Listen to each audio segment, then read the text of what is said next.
তুই যখন ভাবতে সবার সাথে বলছিস তুই আগে করে বলবি, কি করবো যে আমি ওকে তাদের সাথে এখানে জিজ্ঞাসা করলাম কিছু ভিডিও হচ্ছে।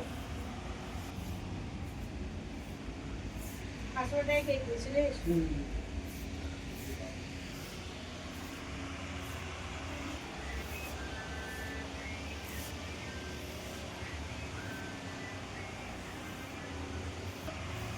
ফলো করতে যাচ্ছ তুমি শাড়ি পরে?